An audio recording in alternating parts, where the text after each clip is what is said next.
जय Shri Balaji. Diet and doctor podcast series में आज फिर से आप लोगों के लिए एक बहुत ही इंटरेस्टिंग सा टॉपिक लेकर के हम आए हैं। और आज का जो टॉपिक है वो ना सिर्फ अवेयरनेस के लिए बल्कि एक ऐसा टॉपिक है जो इंडिया के अंदर अब लगभग हर चौथे घर में हमें मिलते हैं इसके पेशेंट। लेकिन उन पेशेंट को हम कैसे डायग्नोज करें, कैसे इन्वेस्टिगेट करें, कैसे आइडेंटिफाई करें, मेनली कि हमें सिम्टम से कैसे पता चले कि पेशेंट हमारा इस प्रॉब्लम से ग्रसित है या नहीं। उसके लिए आइए हम मिलते हैं। हमारे यहाँ स्टूडियो में आज उपस्थित हैं डॉक्टर प्रतीक गोयल। डॉक्टर साहब, आपका स्वागत है। Thank you ma'am. तो डॉक्टर साहब जो हैं सिरसा में ही सर्विसेज दे रहे हैं, सिविल हॉस्पिटल सिरसा। और इससे पहले डॉक्टर साहब हमारे दिल्ली सफदरजंग में थे। डॉक्टर साहब, आप सिविल हॉस्पिटल में एज ए मैम मैंने सिविल हॉस्पिटल 2022 में ज्वाइन किया था। फॉर द फर्स्ट 2 years मैं एज अ मेडिकल ऑफिसर काम कर रहा था on the clinical side. And for the past 1 year मैं as a deputy CMO TB department and HIV department काम कर रहा हूँ। इसमें मेजरली मुझे प्रोग्राम की एडमिनिस्ट्रेशन देखनी होती है। ठीक है डॉक्टर साहब, ये टीबी है क्या, ट्यूबरक्लोसिस है क्या? हाँ, ट्यूबरक्लोसिस मैम एक बहुत ही, मैं कहूँ, काफ़ी कॉमन बीमारी है जो एक बैक्टीरिया है, माइकोबैक्टीरियम ट्यूबरक्लोसिस। उसकी वजह से किसी भी इंसान को हो सकती है। और ये एक ऐसी बीमारी है जो हम कहते हैं कि शरीर में किसी भी अंग को अफेक्ट कर सकती है, सिर्फ बाल और नाखूनों को छोड़कर जी। मेजरली हम देखें तो ये जो माइकोबैक्टीरियम ट्यूबरक्लोसिस है ये हमारे लंग्स यानी हमारे फेफड़ों को इफेक्ट करता है। ओके, बाकी बॉडी में किसी भी पार्ट में हो सकती है? किसी भी पार्ट में हो सकती हाथ, पैर, बिल्कुल, किडनी, लीवर, कहीं भी हो सकती कहीं है। भी हो सकती है। ओके, तो डॉक्टर साहब नाखून और बालों को छोड़ तो डॉक्टर साहब जैसे कि ये पल्मोनरी आपने बताया कि बहुत ज़्यादा होती है, पल्मोनरी क्या इन्फेक्शियस भी है, एक दूसरे को फैलती है? Right ma'am. टीबी एक पर्सन से दूसरे पर्सन में होगा कैसे? जैसे कोविड लोगों को काफ़ी आइडिया है। एक पर्सन को कोविड है, वो खांसी करता है, तो कोरोना वायरस एक था जो खांसी करने पे हवा में आ जाएगा, दूसरा पर्सन उसमें सांस लेगा, उसके अंदर वो वायरस ट्रांसमिट हो जाएगा, फिर उसको इन्फेक्शन हो जाएगी। सिमिलरली ट्यूबरक्लोसिस में क्या है कि एक बैक्टीरिया है जो आपके लंग्स में है, मान लीजिए। जिस पर्सन को ट्यूबरक्लोसिस है वो कफ करेगा, वही ट्यूबरक्लोसिस का बैक्टीरिया एयर में आ जाएगा या आसपास सराउंडिंग्स में आ जाएगा। कोई दूसरा पर्सन जो एज ऑफ नाउ अनअफेक्टेड है वो उस एटमॉस्फेयर में आएगा, इनहेल करेगा, उसके अंदर वो बैक्टीरिया चला जाएगा। ओके। अभी भी, लेकिन ये ज़रूरी नहीं है कि उसे ट्यूबरक्लोसिस हो ही जाए। ओके। कुछ लोग ये भी कहते हैं कि एज ऑफ नाउ देखें तो इंडिया की 25% पॉपुलेशन में ऑलरेडी टीबी का बैक्टीरिया है जी, बट उन्हें टीबी नहीं होता। क्यों? क्योंकि उनकी इम्यूनिटी स्ट्रॉन्ग है। तो ट्यूबरक्लोसिस में एक इम्यूनिटी बहुत मेजर क्राइटेरिया है। अगर किसी पर्सन के अंदर ये इन्फेक्शन भी है, साथ में किसी कारण से उसकी इम्यूनिटी लो हो जाती है, तो उसे ट्यूबरक्लोसिस होने के चांसेस काफी बढ़ जाते हैं। तो किस तरह के इन्वेस्टिगेशंस कराने चाहिए जिससे हमें कंफर्म हो जाए कि उसको टीबी है? हाँ मैम, इन्वेस्टिगेशन से पहले मैं थोड़ा आइडिया देना चाहूँगा। जैसे टीबी के सिम्टम्स क्या हैं, तो आप इन्वेस्टिगेशन कराने जाएंगे कब डॉक्टर के पास, तो मेजर कॉमन सिम्टम सबसे ज़्यादा हम कहें तो कफ है, जिसको हम कहते हैं कि 2 हफ्ते से अगर ज़्यादा खांसी आ रही है तो काफ़ी चांसेस हैं कि आपको ट्यूबरक्लोसिस हो। तो अगर 2 हफ्ते से ज़्यादा खांसी है तो हमें टीबी का टेस्ट ज़रूर करवाना चाहिए। साथ ही में अगर हमें कंटिन्यूस फीवर रह रहा है, बुखार रह रहा है लगातार, और वो रात को ज़्यादा बढ़ जाता है, तो हमें टीबी हो सकता है। अगर रात को बुखार आ जाता है, साथ ही में हमें पसीने आते हैं काफ़ी, तो हमें टीबी हो सकता है। अगर हमारा वज़न लगातार कम होता जा रहा है तो हमें टीबी हो सकता है जी।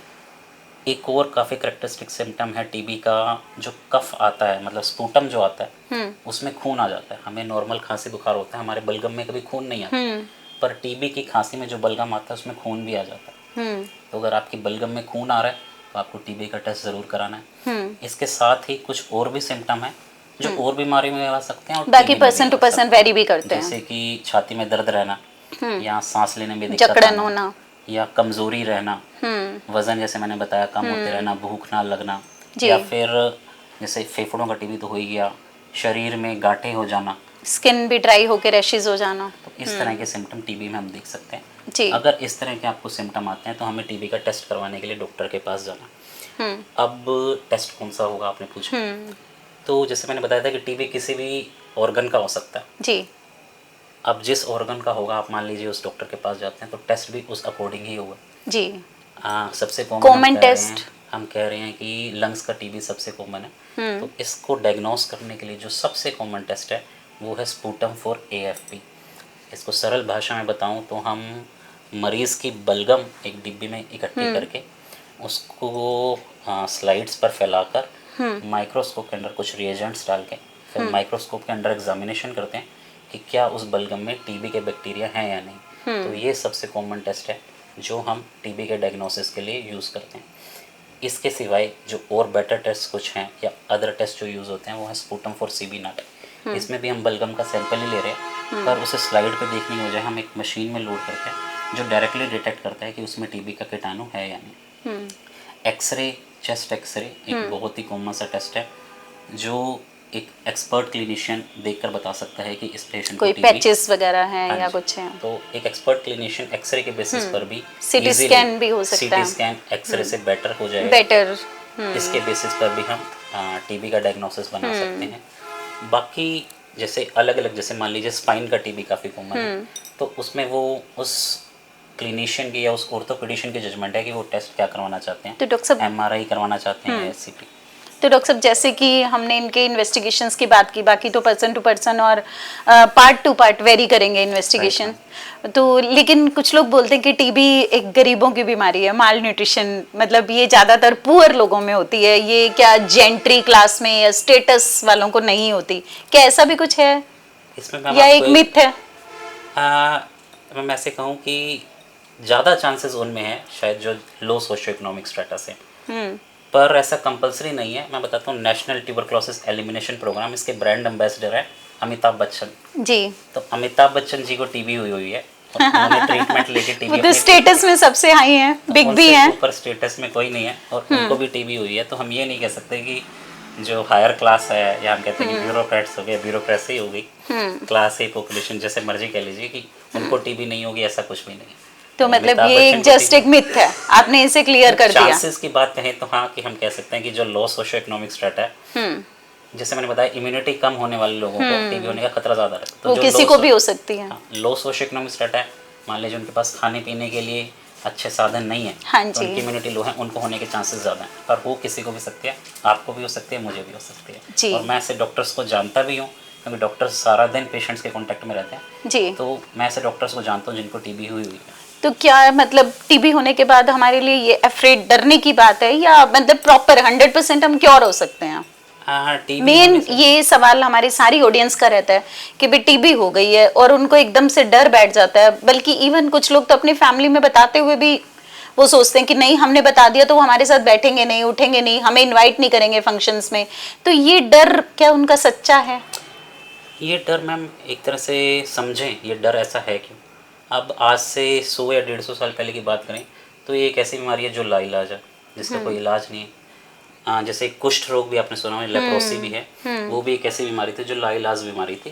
तो उस टाइम से ये डर बैठना शुरू हुआ कि किसी को टीबी हो गई तो एक तो इसका खुद का बचना नामुमकिन है, साथ में दूसरा कोई फैला जाएगा। तो लोग उस पेशेंट के साथ स्टिग्मा करते थे कि उससे दूर रहते थे या उसे गांव से निकाल देते थे। पर आज ऐसा नहीं है। आज जो टीबी का ट्रीटमेंट है वो बहुत ही ज़्यादा कारगर है और गवर्नमेंट सेक्टर में मैं कहूँ तो completely free of cost patients को अवेलेबल है। और 100% तो चलिए कुछ भी नहीं होता, पर मैं कहता हूँ अगर पेशेंट एक टाइम पर अपनी सही से दवाई लेता है और डॉक्टर की राय मानता है तो 95 to 97% ईजीली उसका क्योर रेट है, अगर वो टाइम से दवाइयाँ लेता है। तो मेडिकेशन टोटली फ्री मिलती है गवर्नमेंट सेक्टर में, कम्प्लीटली फ्री मेडिकेशंस मिलती हैं। और कुछ जैसे हम सुनते हैं कि सिविल हॉस्पिटल में दवाइयाँ नहीं है या गवर्नमेंट सेक्टर में, सिविल हॉस्पिटल सिरसा की बात ही नहीं करूँगा, कहीं भी हम कहते हैं। बट ट्यूबरक्लोसिस प्रोग्राम एक ऐसा प्रोग्राम है जिस पे गवर्नमेंट का काफ़ी अच्छा फोकस है।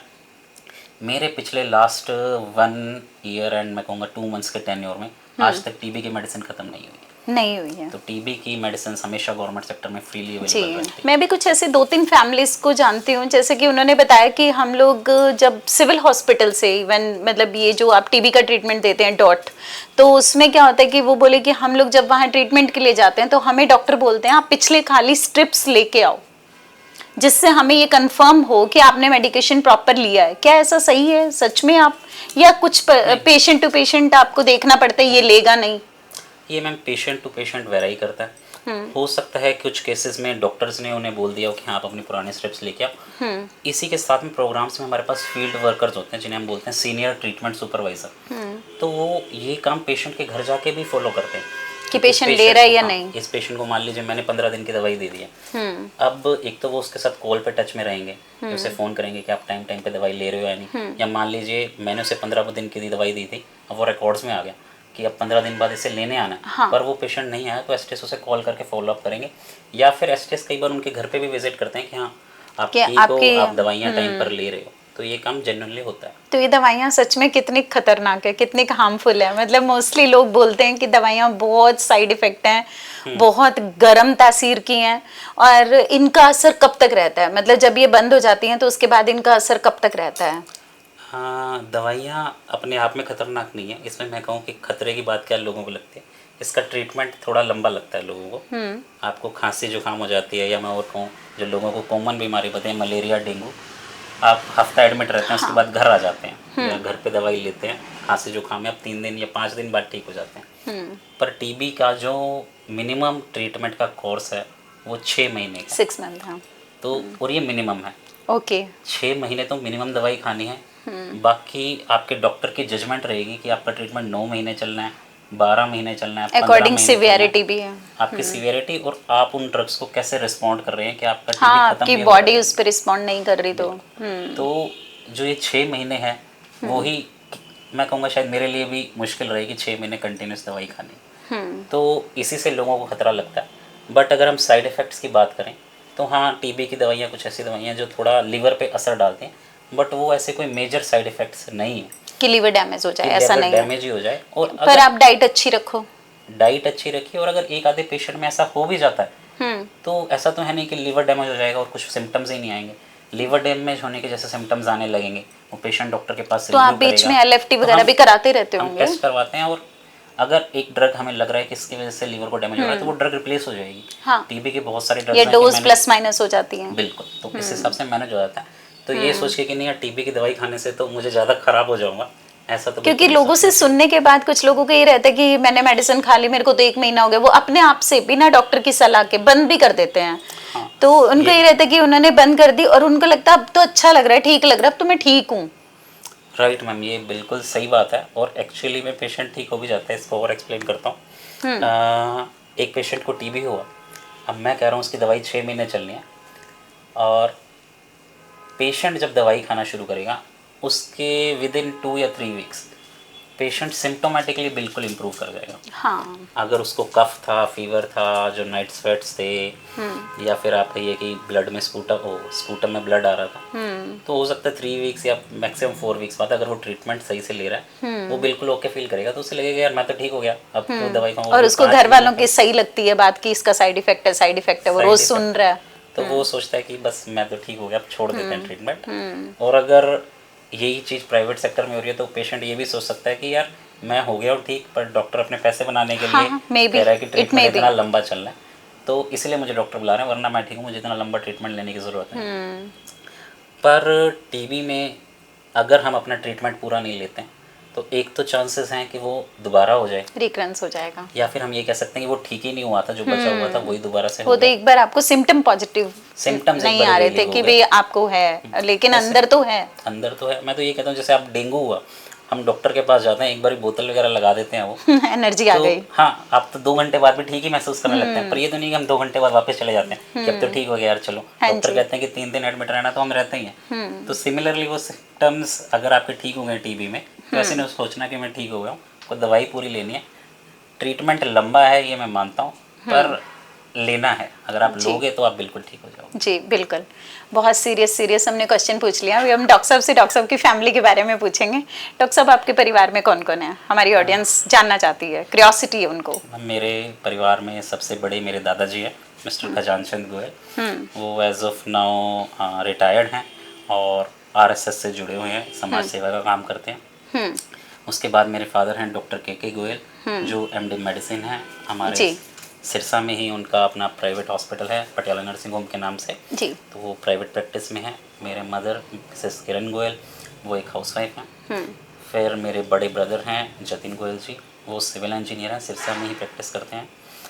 फिर मैं हूँ डॉक्टर प्रतीक गोयल। मैं as of now deputy CMO TB and HIV department civil hospital Sirsa में हूँ। मेरी वाइफ हैं doctor Swati Agarwal and she is an aesthetist. और मेरा एक अभी बेटा हुआ है, छोटा सा। हाँ जी, छोटा सा बेटा हुआ है जिसका नाम हमने चार्विक रखा है। चार्विक, जिसका मतलब इंटेलिजेंट होता है। Okay. And as of now वो 5 महीने का। ओके, तो डॉक्टर साहब एक हमारे ऑडियंस को एक आप अपने कोई भी एक मेमोरेबल ऐसा कोई पेशेंट आपके माइंड में हो या ऐसा कोई किस्सा आपके माइंड में हो जो मतलब आप भूल नहीं पा रहे और हमेशा आपकी यादों में रहता है और वो बहुत अच्छा किस्सा है, उसमें आपको लगता है शायद आपने किसी के लिए बहुत ही अच्छा पॉजिटिव काम किया, इससे मैंने लाइफ भी बचाई? हाँ मैं ज़रूर बताना चाहूँगा, बल्कि इसी से रिलेटेड बताना चाहूँगा। ओके। जैसे कुछ लोगों को लगता है कि एज अ ये किस्सा सिरसा का है, दिल्ली का है? सिरसा का ही किस्सा ओके। और काफ़ी रिसेंट ही किस्सा है। जैसे हम एज ऑफ नाउ जो काम कर रहे हैं या हम वीडियो बना रहे हैं, पॉडकास्ट कर रहे हैं, तो हम लोगों में अवेयरनेस फैलाना चाहते हैं। कुछ लोगों को लगता है कि डॉक्टर्स ये काम क्यों करें, डॉक्टर्स का काम है पेशेंट देखना, आप पेशेंट को ट्रीटमेंट दो, इन सब फालतू कामों में आप टाइम वेस्ट कर रहे हो जी। पर मैं रिसेंटली एक एग्जांपल देना चाहूँगा। जैसे गवर्नमेंट ऑफ इंडिया ने एक कैंपेन चलाया था, 100 day campaign for TB elimination, and दिसंबर 2024 की ये बात है, अराउंड 8 मंथ्स हो गए हैं शायद इस बात को। तो उसमें गवर्नमेंट ने प्लान किया था कि आप रिलीजियस लीडर्स या फेस्टिविटीज़ को in the lines of TB programme celebrate करिए, कि अगर कोई नवरात्रे बना रहा है तो आप उसके साथ उस प्रोग्राम में TB के बारे में भी जागरूक अवेयरनेस कैंपेन करें। अवेयरनेस कैंपेन चलाएं। तो मुझे ध्यान है अपने सिरसा में एक इलाका चतरगढ़ पट्टी, आपने जानते हैं, तो वहाँ पे 25 दिसंबर क्रिसमस होती है, तो वहाँ पर एक चर्च है। ठीक है।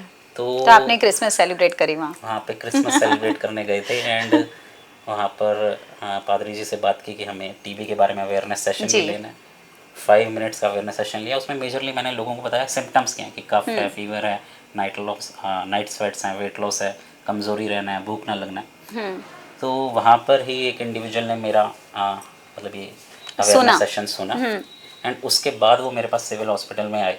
ओके। उन्होंने बताया कि ऐसे ऐसे सर ऐसे आपको चर्च में सुना था। और इसको वो अपने साथ एक पेशेंट को लाए थे, रवि। ओके। इसको ये सिम्टम रहते हैं और आसपास जैसे हम जनरली देखते हैं कि लोग झोला छाप डॉक्टर को दिखा लेते हैं, सिविल में नहीं आते हैं, प्राइवेट प्रैक्टिशनर के पास जनरली शुरू में नहीं जाते हैं। कह रहे कि कई जगह दिखा लिया, बात नहीं बन रही है, ठीक नहीं हो रहा है। तो अब उसको सिम्टम्स थे, तो फिर मैंने टेस्ट करवाया। टेस्ट में उसका TB आ गया। ओके। तो TB आया, TB का ट्रीटमेंट चला और फिर वो जो उसके सिम्टम्स थे कि मुझे वीकनेस रहती है, कमज़ोरी रहती है, वेट नहीं बढ़ रहा है, वो सारे सिम्टम्स रिजॉल्व होने लगे। तो फिर 1 महीने के बाद ही, जैसे मैंने बताया, 1 महीने में पेशेंट रिमूव कर जाता, तो 1 महीने में उसकी इंप्रूवमेंट आ भी गई। फिर वो मेरे पास आए और उन्होंने यही बोला कि सर हम तो इसी बात का धन्यवाद करते हैं कि आप चतरगढ़ पट्टी में हमारी चर्च में आए, क्रिसमस मनाने आए थे। हाँ। तो इससे ही पता चलता है कि ऐसा नहीं है कि डॉक्टर का काम सिर्फ पेशेंट देखना ही है। डॉक्टर का काम इस तरह की अवेयरनेस एक्टिविटीज़ करना भी है और ये बहुत ज़्यादा ज़रूरी है। बल्कि हमेशा ये नहीं है कि पेशेंट डॉक्टर के पास आए, यहाँ डॉक्टर भी पेशेंट के पास जा सकता है। बिल्कुल। तो वो भी काम बहुत ज़रूरी है और ये किस्सा रिसेंट है और मेरे दिल के पास है। जी, थैंक यू। तो डॉक्टर साहब फिर वापस हमारे सीरियस मुद्दे पे, TB पेशेंट्स को कई बार क्या होता है कि रूम में ही क्लोज कर देते हैं, आइसोलेट कर देते हैं और उनको फैमिली को ये लगता है कि हम अगर बाकी लोगों के साथ कांटेक्ट में रखेंगे तो बाकियों को भी हो सकता है, घर में छोटे बच्चे हैं या पेरेंट्स हैं, एज्ड हैं, तो मतलब किसी हद तक आपको कैसा लगता है कि ये सही है, गलत है, क्या ऐसा करना चाहिए? वो पेशेंट पहले से ही अंदर से टूटा हुआ है कि उसको एक तो पहले डायग्नोज हो गया है, तो उस पेशेंट को हम बंद और कर देते हैं, तो क्या ऐसा सही है? ये जो एक तरह से स्टिग्मा ही हो गया कि हमें क्या लग रहा है कि ये मेरे घर में मेंबर है पर इसके साथ मैं रहूँगा तो मुझे TB हो जाएगा, इसलिए हम उसको घर के with in the confinement of the house हम उसे आउटकास्ट कर रहे हैं। तो ये करना बिल्कुल ही मैं कहूँगा कि गलत है। उससे होगा क्या कि जो पेशेंट है वो कभी अपना टेस्ट ही नहीं करवाएगा। अगर उसे ये पता है ना कि अगर मुझे TB डायग्नोज हो गया तो मेरे घर वाले ही मेरे साथ ऐसा बर्ताव करेंगे, तो मैं उसे जितना मर्जी समझा लूँ कि तुझे TB के सिम्टम है, तुझे टेस्ट करवाना है, वो कभी टेस्ट ही नहीं करवाएगा। क्योंकि दिस इज ऑल्सो रीजन कि अगर उसे ये है कि यार मुझे TB पकड़ा गया तो बहुत ज़्यादा दिक्कत है, फिर तो मेरे घर वाले ही मेरे साथ मतलब नहीं बहुत सारे लोग, डॉक्टर साहब ने ये बहुत ही अच्छी बात कही है, बहुत ही गहरी बात कही है कि बहुत सारे लोग सिर्फ इसलिए इन्वेस्टिगेट नहीं कराते कि मेरा फ्रेंड सर्कल, मेरी सोशल एक्टिविटीज, इवन मेरी फैमिली, मेरे बच्चे, वो लोग मुझसे दूर हो जाएंगे। वो आज तक मेरे साथ जो चिपक के बच्चे बात कर रहे हैं, उनको जैसे ही पता लगेगा कि पापा को ये प्रॉब्लम है, तो वो भी मुझे कटे कटे हो जाएंगे। तो ये जो स्टिग्मा है, इसके खिलाफ तो एक तरह से ये अवेयरनेस एक्टिविटीज़ ही जंग है कि लोगों को अगर पता चले कि टीबी हो गया तो कोई बड़ी बात नहीं है, टीबी भी ठीक हो सकता है। साथ ही मैं बताऊंगा एक ट्यूबरक्लोसिस प्रिवेंटिव थेरेपी के बारे में। जैसे ये बात के चांसेस हैं कि एक घर में रहने वाले एक पर्सन को टीबी है तो आसपास वालों को भी हो जाए। तो इसके लिए as of now government of India क्या करते हैं, जिस पेशेंट को टीबी डायग्नोज हुआ है उसका तो टीबी का ट्रीटमेंट चलता ही है 6 मंथ्स, उसमें डेली मेडिकेशंस लेनी होती है। साथ ही में जो उसके फैमिली मेम्बर्स हैं, जो उसके कांटेक्ट में रहते हैं, क्लोज कांटेक्ट में रहते हैं, उनकी भी हम स्क्रीनिंग करते हैं। जैसे मैंने बताया था, हमारे फील्ड वर्कर्स होते हैं, सीनियर ट्रीटमेंट सुपरवाइजर। पेशेंट तो जो हॉस्पिटल में आ गया, डॉक्टर ने वो देख लिया, पेशेंट घर चला गया, अब सीनियर ट्रीटमेंट सुपरवाइजर उसके घर पे विजिट करेगा। घर में मान लीजिए उस पेशेंट के साथ 3 लोग और रहते हैं, पहले तो सिम्टोमेटिक देखेंगे आप, उनको सिम्टोमेटिकली स्क्रीन करेंगे कि हाँ आपको तो खांसी नहीं है, आपको तो बुखार नहीं है। अगर किसी को है तो उनका टेस्ट करवाएंगे, अगर नहीं है सभी को तो उनके लिए एक नया ट्रीटमेंट जो है वो है ट्यूबरक्लोसिस प्रिवेंटिव थेरेपी। एक तरह से जैसे वैक्सीन होती हैं, हमने वैक्सीन लगा दी तो बीमारी नहीं होगी। तो ट्यूबरक्लोसिस प्रिवेंटिव थेरेपी एक ऐसा ट्रीटमेंट है जो आपको अपने घर में रहने वाले ही टीबी पेशेंट से टीबी होने से बचाता है। इन्हें टीबी है और मुझे ना हो जाए, इसलिए वो टीपीटी है। कितने दिन लेना पड़ता है? हाँ, 1 हफ्ते में 1 बार दवाई लेनी होती है और 12 हफ्ते तक लेनी होती है। एक तरह से मान लीजिए कि 3 महीने दवाई लेनी है, पर 12 बार ही आपको खानी है। टोटल 12 टैबलेट ही हो गई। हाँ, टैबलेट्स उसमें 36 होते हैं, एक बॉक्स आता है, ब्लिस्टर पैक आता है। ओके, एक बार में 3 टैबलेट लेनी है। आज आपने मान लीजिए संडे को 3 ले ली, अगले संडे 3, अगले तो लेकिन ये बहुत अच्छा इनिशियल स्टेप, बहुत ही अच्छा है कि बाकी फैमिली मेंबर्स को एटलीस्ट एक वो फियर खत्म हो गया कि आपने अगर 12 वीक्स ले भी ली तो क्या हुआ, आपको एक डर तो खत्म हो गया। हाँ, और जो टीबी पेशेंट को आइसोलेट करने की बात है कि उसे अलग कमरे में रख दिया, उससे बेटर है कि चलो हम उसे इससे अच्छा तो हम सारे उसके साथ मास्क पहना दें और वेंटिलेशन दें प्रॉपर, उस रूम में वेंटिलेशन अच्छी हो, साथ में पेशेंट की डाइट अच्छी हो, और अगर हाइड्रेशन प्रॉपर दें उसको। अगर टीबी पेशेंट अपनी दवाई ठीक टाइम पे ले रहा है तो जैसे मैं विद इन 2 to 3 वीक्स वो सिम्टोमेटिकली इंप्रूव कर जाता है, काफी इंप्रूव कर जाता है। विद इन 2 वीक्स तो वो नॉन इन्फेक्टिव भी हो जाता है। ओके, अगर उसने 2 हफ्ते सही से दवाई खा ली है तो आप मान के चलिए कि अब वो दूसरों को टीबी नहीं फैला रहा। ओके, सिर्फ 2 वीक्स के अंदर। तो जो ये स्टिग्मा है कि इसको टीबी हो गया, अब इसके पास नहीं बैठना है, उसका तो कोई मतलब ही नहीं। तो डॉक्टर साहब, जो छोटे बच्चों को पैदा होते ही कुछ ही दिनों के बच्चे को, जैसे आपका भी बेबी हुआ है, बीसीजी लगा देते हैं। हाँ जी, तो उसके बाद हम लोगों को या पेरेंट्स को हमें ये लगता है कि बीसीजी लग गया अब तो टीबी नहीं होना चाहिए। नहीं मैम, ऐसा नहीं है। सिमिलर फिर मैं एग्जांपल कोविड के देता हूँ कि कोविड के वैक्सीन लग जाती थी, उसके बाद भी कोविड हो जाता था। मुझे भी वैक्सीन लगने के बाद होता है, मुझे भी बाद में हुआ है। तो बीसीजी वैक्सीन है, जनरली हम कहते हैं कि ये सीरियस फॉर्म ऑफ टीबी होने से बचाती है, बट ऐसा नहीं है कि बीसीजी लग जाएगी तो टीबी नहीं होगा। एज ऑफ नाउ भी वैक्सीन पे रिसर्च चलती रहती है। अगर कोई ऐसी बहुत बढ़िया वैक्सीन आती है तो गवर्नमेंट ऑफ इंडिया जरूर इंट्रोड्यूस करेगी, बट एज ऑफ नाउ मैं ये नहीं कहूँगा कि बीसीजी लग गई तो बिल्कुल निश्चिंत हो जाइए, ऐसा नहीं है। ओके, डॉक्टर साहब ने बहुत इन्फॉर्मेटिव बातें बताई हैं। डॉक्टर साहब, कुछ एक ऐसा प्रिवेंशन के लिए बता दें आप जाते जाते कि प्रिवेंशन के लिए क्या करें, अभी जिन लोगों के घरों में टीबी नहीं है वो क्या करें प्रिवेंशन? बेस्ट चीज़ मैम यही है, जैसे मैं बताया था, टीबी होता है जनरली उनको जिनकी इम्यूनिटी लो है। तो आप अपनी डाइट बढ़िया रखिए, अपनी सेहत बढ़िया रखिए, आपको टीबी नहीं होगी। अगर आप अपनी डाइट अच्छी रखते हैं, जैसे कि हम कहते हैं कि प्रोटीन रिच डाइट लेनी चाहिए। इंडियन डाइट में प्रोटीन जनरली डेफिशिएंट होता है, या वेजिटेरियन डाइट में हम कहें तो जनरली डेफिशिएंट होता है। तो प्रोटीन रिच डाइट्स लें जिसमें हम सोयाबीन की बढ़िया कर देते हैं, या दालों को अंकुरित करके खाना, या फिर पनीर लेना, या फिर दूध लेना। इन सब चीज़ों में प्रोटीन अच्छी मात्रा में होता है अगर आप वेजिटेरियन हैं। अगर आप नॉन वेजिटेरियन हैं तो आप नॉन वेज में जैसे चिकन है या फिश है या एग्स हैं, एक्सीलेंट सोर्स ऑफ प्रोटीन है, आप ये ले सकते हैं। साथ ही में आप सैर करिए सुबह, अपना वज़न मेंटेन रखिए, तनाव से दूर रहिए। अगर आप ये सब करते हैं और अगर आप ऐसे वातावरण में काम करते हैं, मान लीजिए मैं डॉक्टर हूँ, मैं ऐसे वातावरण में काम करता हूँ जहाँ टीबी के पेशेंट्स आते हैं, तो मैं मास्क लगा के रखूँ। इस तरह के अगर मैं काम करूँगा तो मैं अपने आप को टीबी से ज़रूर बचा सकता हूँ। आपके पेशेंट तो वैसे ही डोनर नहीं मैम, ऐसा मैं बिल्कुल नहीं कहूँगा कि पेशेंट्स टीबी डोनेट कर रहे हैं। टीबी तो हवा में है और हो सकता है कि एज ऑफ नाउ भी मेरे अंदर है। तो मुझे टीबी उस दिन होगा जिस दिन मेरी इम्यूनिटी होगी। ये ज़रूरी नहीं है कि एक पेशेंट ही मुझे फैला के जा रहा है। तो टीबी पेशेंट से स्टिग्मा बिल्कुल नहीं करना है। हाँ जी, नहीं नहीं, अदरवाइज हम ट्रीटमेंट ही नहीं दे पाएंगे। राइट। तो डॉक्टर साहब ने आज का टॉपिक बहुत इन्फॉर्मेटिव था। आज का जो टॉपिक हमें बहुत ही डिटेल्ड नॉलेज जो डॉक्टर साहब ने हमें दी है टीबी के बारे में, जो एक बहुत ही फियर फैलाने वाली बीमारी थी, बहुत डर फैलाने वाली बीमारी थी। और मैं बहुत दिनों से सोच रही थी कि इस बीमारी के ऊपर हमने एक पॉडकास्ट जो है डॉक्टर प्रतीक के साथ करना है, और आज वो पॉडकास्ट हमारा डन हुआ है। तो डॉक्टर साहब का हम थैंक्स बोलते हैं डाइट एंड डॉक्टर सीरीज की तरफ से।